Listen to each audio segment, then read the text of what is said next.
بسم الله الرحمن الرحيم وقاتلوهم حتى لا تكون فتنة ويكون الدين لله فإن انتهوا فلا عدوان إلا على الظالمين الشهر الحرام بالشهر الحرام والحرمات قصاص فمن اعتدى عليكم فاعتدوا عليه بمثل ما اعتدى عليكم واتقوا الله واعلموا أن الله مع المتقين وأنفقوا في سبيل الله ولا تلقوا بأيديكم إلى التهلكة وأحسنوا إن الله يحب المحسنين وأتموا الحج والعمرة لله فإن أحصرتم فما استيسر من الهدي ولا تحلقوا رؤوسكم حتى يبلغ الهدي محله فمن كان منكم مريضا أو به أذى من رأسه ففدية من صيام أو صدقة أو نسك فإذا أمنتم فمن تمتع بالعمرة إلى الحج فما استيسر من الهدي فمن لم يجد فصيام 3 أيام في الحج و7 إذا رجعتم تلك 10 كاملة ذلك لمن لم يكن أهله حاضر المسجد الحرام واتقوا الله واعلموا أن الله شديد العقاب الحج أشهر معلومات فمن فرض فيهن الحج فلا رفث ولا فسوق ولا جدال في الحج وما تفعلوا من خير يعلمه الله وتزودوا فإن خير الزاد التقوى واتقوني يا أولي الألباب۔ یہ سورۃ البقرہ کی آیت نمبر 193 سے 197 کا ترجمہ اور مختصر تفسیر ہے۔ اور لڑو ان سے یہاں تک کہ فتنہ باقی نہ رہے اور دین اللہ کا ہو جائے، پھر اگر وہ باز آ جائیں تو کوئی زیادتی جائز نہیں مگر ظالموں پر۔ حرمت والا مہینہ بدلہ ہے حرمت والے مہینے کا، اور حرمات کے اندر بھی بدلہ ہے، تو جو کوئی بھی تم پر زیادتی کرتا ہے تو تم بھی اس کے خلاف کارروائی کرو جیسا کہ اس نے تم پر زیادتی کی، اور اللہ کا تقوی اختیار کرو اور جان لو کہ اللہ متقیوں کے ساتھ ہے۔ اور خرچ کرو اللہ کی راہ میں اور مت ڈالو اپنے آپ کو اپنے ہاتھوں ہلاکت میں، اور احسان کی روش اختیار کرو، یقیناً اللہ تعالی محسنین کو پسند کرتا ہے۔ اور حج اور عمرہ مکمل کرو اللہ کے لیے، پھر اگر تمہیں گھیر لیا جائے تو جو کوئی بھی قربانی میسر ہو وہ پیش کرو، اور اپنے سر اس وقت تک نہ مونڈو جب تک قربانی اپنی جگہ نہ پہنچ جائے۔ پھر جو کوئی تم میں سے بیمار ہو یا اس کے سر میں کوئی تکلیف ہو تو وہ فدیے کے طور پر روزے رکھے یا صدقہ دے یا قربانی کرے۔ پھر جب تمہیں امن حاصل ہو اور تم سیدھے بیت اللہ پہنچ سکو تو جو کوئی بھی فائدہ اٹھائے عمرے کا حج سے قبل تو وہ قربانی پیش کرے جو بھی اسے میسر ہو۔ جس کو قربانی نہ ملے تو وہ 3 دن کے روزے ایام حج میں رکھے اور 7 روزے رکھو جب تم واپس پہنچ جاؤ۔ یہ کل 10 روزے ہوں گے۔ یہ رعایت اس کے لیے ہے جس کے گھر والے مسجد حرام کے قریب نہ رہتے ہوں۔ اور اللہ کا تقوی اختیار کرو اور خوب جان لو کہ اللہ تعالیٰ سزا دینے میں بہت ہی سخت ہے۔ حج کے مہینے معلوم ہیں تو جس نے اپنے اوپر لازم کر لیا ان مہینے میں حج کو تو اس کو خبردار رہنا چاہیے کہ دوران حج نہ تو شہوت کی کوئی بات کرے، نہ فسق و فجور کی، اور نہ لڑائی جھگڑے کی، اور نیکی کے جو کام بھی کرو گے اللہ اس کو جانتا ہے، اور زیادہ راہ ساتھ لے لیا کرو، یقیناً بہترین زیادہ راہ تقوی ہے، اور میرا ہی تقوی اختیار کرو اے ہوش مندو۔ وَقَاتِلُوهُمْ حَتَّى لَا تَكُونَ فِتْنَةٌ۔ اس آیت کریمہ کے اندر امت محمدی صلی اللہ علیہ وسلم کو جنگ کی تیاری کا حکم دیا جا رہا ہے، اور یہ بتلایا جا رہا ہے کہ مسلمانوں جان لو، ایک دور وہ تھا کہ 12-13 برس تک تمہیں حکم تھا کفو ایدیکم، اپنے ہاتھ باندھے رکھو، تم نے ماریں کھائیں اور ہاتھ نہ اٹھایا، لیکن اب تمہاری دعوت اور تحریک نئے دور میں داخل ہو گئی ہے۔ اب جب تمہاری تلواریں نیام سے باہر آ گئی ہیں تو یہ نیام میں نہ جائیں جب تک کہ فتنہ بالکل ختم نہ ہو جائے اور دین اللہ ہی کے لیے ہو جائے، اللہ کا دین قائم ہو جائے، پوری زندگی میں اس کے احکام کی تنفیذ ہو رہی ہے۔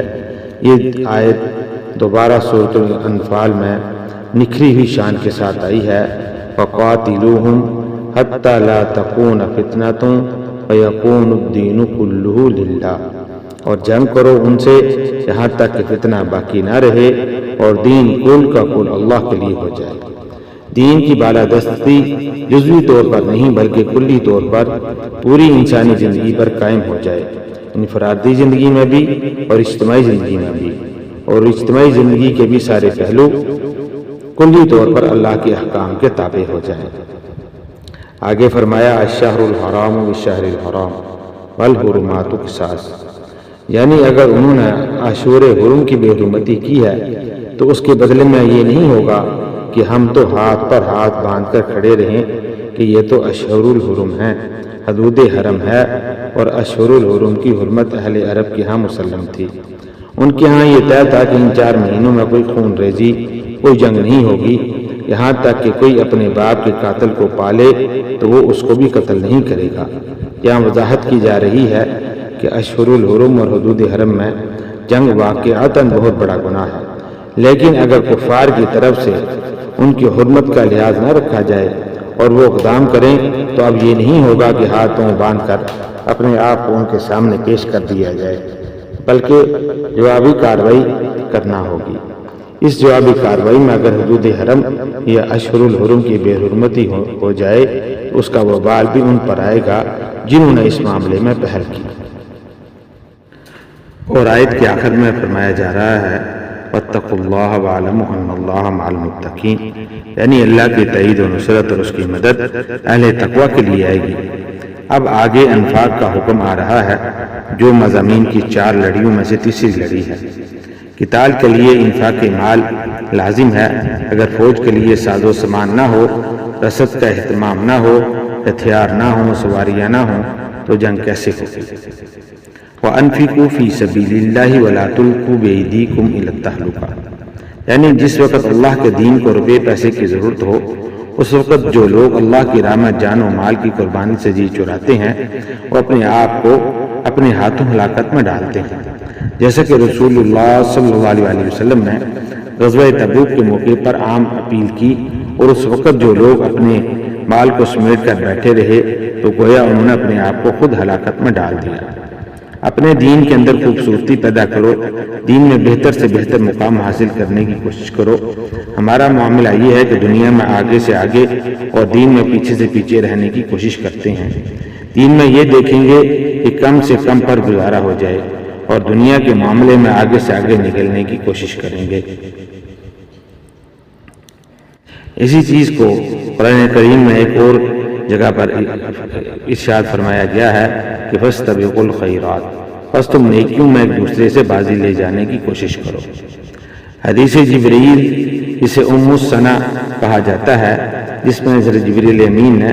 رسول اللہ صلی اللہ علیہ وسلم سے 3 سوال کیے تھے کہ اخبرنی عن الاسلام، مجھے اسلام کے بارے میں بتائیے کہ اسلام کیا ہے، اور دوسرا سوال تھا اخبرنی عن الایمان، مجھے ایمان کے بارے میں بتائیں کہ ایمان کیا ہے، اور تیسری چیز اخبرنی عن الاحسان، مجھے خبر دیجیے کہ احسان کیا ہے۔ احسان کے بارے میں رسول اللہ صلی اللہ علیہ وسلم نے فرمایا ان تعبد اللہ کأنک تراہ فإن لم تکن تراہ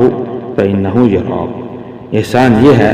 کہ تم اللہ کی عبادت ایسا کرے گویا تو اسے دیکھ رہا ہے، پھر اگر تو اسے نہ دیکھ سکے یعنی یہ کیفیت حاصل نہ ہو تو کم از کم یہ خیال رہے کہ وہ تجھے دیکھ رہا ہے۔ دین کے سارے کام، عبادات، انفاق اور جہاد و قتال ایسی کیفیت میں اور ایسے اخلاص کے ساتھ ہوں گویا تم اپنی آنکھوں سے اللہ کو دیکھ رہے ہو، اور اگر یہ مقام اور کیفیت حاصل نہ ہو تو کم سے کم یہ کیفیت تو حاصل ہو جائے کہ اللہ تمہیں دیکھ رہا ہے۔ اسے احسان کہتے ہیں۔ عام طور پر اس کا ترجمہ اس انداز میں نہیں کیا گیا، اس کو اچھی طرح سمجھ لیجئے۔ یہ مضمون زیادہ وضاحت کے ساتھ سورۃ المائدہ میں مذکور ہوگا۔ آگے ارشاد فرمایا وَأَتِمُّوا الْحَجَّ وَالْعُمْرَةَ لِلَّهِ، عمرے کے لیے احرام تو مدینہ منورہ سے 7 میل باہر نکل کر ہی باندھ لیا جائے گا، لیکن حج مکمل تب ہوگا جب طواف بھی ہوگا، وقوف عرفہ بھی ہوگا، اور اس کے سارے مناسک ادا کیے جائیں گے۔ لہذا جو شخص بھی حج و عمرہ کی نیت کر لے تو پھر اسے تمام مناسک کو مکمل طور پر ادا کرنا چاہیے، کوئی کمی نہ رہے۔ نیز ارشاد فرمایا کہ اگر تمہیں روک دیا جائے، جیسا کہ سن 6 ہجری میں ہوا کہ مسلمانوں کو صلح حدیبیہ کرنی پڑی اور عمرہ ادا کیے بغیر واپس جانا پڑا۔ مشرکین مکہ اڑ گئے تھے کہ مسلمانوں کو مکہ میں داخل نہیں ہونے دیں گے۔ اس صورت میں قربانی کرنا دم احصار کہلاتا ہے۔ چونکہ اب ہم آگے نہیں جا سکتے، ہمیں یہیں احرام کھولنا پڑ رہا ہے، تو ہم اللہ کے نام پر یہ جانور دے رہے ہیں، یہ ایک طرح سے اس کا کفارہ ہے۔ اپنے سر اس وقت تک نہ مونڈو جب تک کہ جہاں جا کر قربانی کا جانور ذبح ہونا ہے وہاں وہ نہ پہنچ جائے۔ اگر آپ کو حج یا عمرے سے روک دیا گیا اور آپ نے قربانی کے جانور آگے بھیج دیے تو آپ کو روکنے والے ان جانوروں کو نہیں روکیں گے، اس لیے کہ ان کا گوشت انہیں کھانے کو ملے گا۔ اب اندازہ کر لیا جائے کہ اتنا وقت گزر گیا ہے کہ قربانی کا جانور اپنے مقام پر پہنچ گیا ہوگا، تو پھر اپنے سر کے بال منڈوا لیں۔ مزید فرمایا کہ فمن کان منکم مریضا او بہ اذی من راسہ، یعنی اگر سر میں کوئی زخم وغیرہ ہو اور اس کی وجہ سے بال کٹوانے ضروری ہو جائیں، اگر اس ہدی کے جانور کے کعبہ پہنچنے سے پہلے تمہیں اپنے بال کاٹنے پڑیں تو فدیہ ادا کرنا ہوگا، یعنی ایک کمی جو رہ گئی ہے اس کی تلافی کرنا کفارہ کہلاتا ہے۔ اس کفارے کی 3 صورتیں بیان ہوئی ہیں: روزہ یا صدقہ یا قربانی۔ اس کی وضاحت حدیث نبوی صلی اللہ علیہ وسلم سے ہوتی ہے کہ یا تو 3 دن کے روزے رکھے جائیں، یا 6 مسکینوں کو کھانا کھلایا جائے، یا کم از کم 1 بکری کی قربانی دی جائے۔ اس قربانی کو دم جنائز کہتے ہیں۔ رسول اللہ صلی اللہ علیہ وسلم کی بعثت سے پہلے اہل عرب کے ہاں ایک سفر میں حج اور عمرہ دونوں کرنا گناہ سمجھے جاتے تھے۔ ان کے نزدیک یہ کعبہ کی توہین تھی۔ ان کے ہاں حج کے لیے 3 مہینے شوال، ذوالقعدہ اور ذی الحج تھے، جبکہ رجب کا مہینہ عمرے کے لیے مخصوص تھا۔ وہ عمرے کے لیے علیحدہ سفر کرتے اور حج کے لیے علیحدہ۔ یہ بات حدود حرم میں رہنے والوں کے لیے تو آسان تھی، لیکن اس امت کو پوری دنیا میں پھیلنا تھا اور دور دراز سے سفر کر کے آنے والوں کے لیے اس میں مشقت تھی۔ لہذا شریعت محمدی صلی اللہ علیہ وسلم میں لوگوں کے لیے جہاں اور آسانیاں پیدا کی گئیں، وہاں حج و عمرے کے ضمن میں بھی یہ آسانی پیدا کی گئی کہ ایک ہی سفر میں حج اور عمرہ دونوں کو جمع کر لیا جائے۔ اس کی 2 صورتیں ہیں، ایک یہ کہ پہلا عمرہ کر کے احرام کھول دیا جائے اور پھر 8 ذی الحج کو حج کے لیے احرام باندھ لیا جائے۔ حج کی اس قسم کو حج تمتع کہا جاتا ہے۔ دوسری صورت یہ ہے کہ حج کے لیے احرام باندھا تھا، جاتے ہی عمرہ کر لیا لیکن احرام نہیں کھولا اور اسی احرام میں حج بھی کر لیا، یہ حج قران کہلاتا ہے۔ لیکن اگر شروع ہی سے صرف حج کا احرام باندھا جائے اور عمرہ نہ کیا جائے تو یہ حج افراد کہلاتا ہے۔ قران یا تمتع کرنے والے پر قربانی ضروری ہے۔ امام ابو حنیفہ رحمۃ اللہ علیہ اسے دم شکر کہتے ہیں اور قربانی کرنے والے کو اس میں سے کھانے کی اجازت دیتے ہیں۔ امام شافعی رحمۃ اللہ علیہ کے نزدیک یہ دم جبر ہے اور قربانی کرنے والوں کو اس میں سے کھانا جائز نہیں، اور جس کو قربانی نہ ملے وہ عین ایام حج میں 7ویں، 8ویں اور 9ویں ذی الحج کو روزہ رکھے، اور 10ویں ذی الحج کا روزہ نہیں ہو سکتا کہ وہ عید کا دن یعنی یوم نہر ہے، اور پھر اپنے گھر میں جا کر 7 روزے رکھے۔ ایک ہی سفر میں حج اور عمرے کو جمع کرنے کی رعایت خواہ تمتع کی صورت میں ہو یا قران کی صورت میں صرف آفاقی کے لیے ہے، جس کے اہل و عیال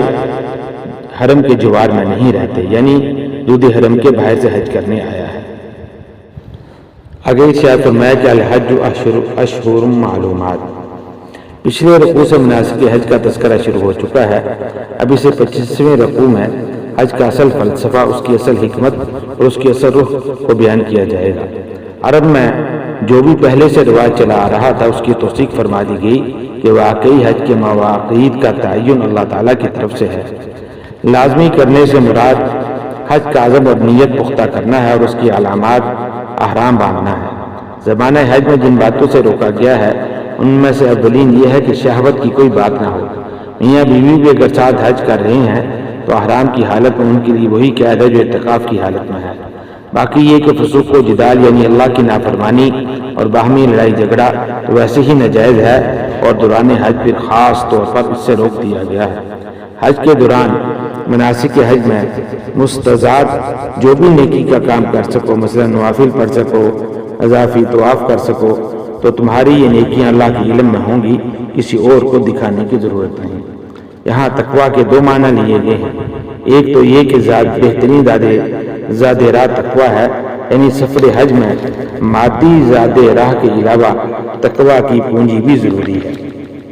اگر آپ نے اخراجات سفر کے لیے روپیہ پیسہ تو وافر لے لیا لیکن تقوی کی پونجی سے تہی دامن رہے تو دوران حج اچھی سہولیات تو حاصل ہو جائیں گی مگر حج کی روح اور اس کی برکات سے محروم ہو جائیں گے۔ لیکن اس کا ایک دوسرا مفہوم بھی بہت اہم ہے، وہ بھی ہمیں سمجھ لینا چاہیے کہ اگر انسان خود اپنا زاد راہ ساتھ نہ لے پھر وہاں دوسروں سے مانگنا پڑتا ہے۔ اس طرح یہاں تقویٰ سے مراد سوال سے بچنا ہے، یعنی بہتر یہ ہے کہ زاد راہ لے کر چلو تاکہ تمہیں کسی کے سامنے سائل نہ بننا پڑے۔ اگر تم صاحب استطاعت نہیں ہو تو حج تم پر فرض ہی نہیں، اور ایک شے جو تم پر فرض نہیں اس کے لیے خواہ مخواہ وہاں جا کر بھیک مانگنا یا یہاں سے بھیک مانگ کر یا چندہ اکٹھا کر کے جانا قطعاً غلط حرکت ہے۔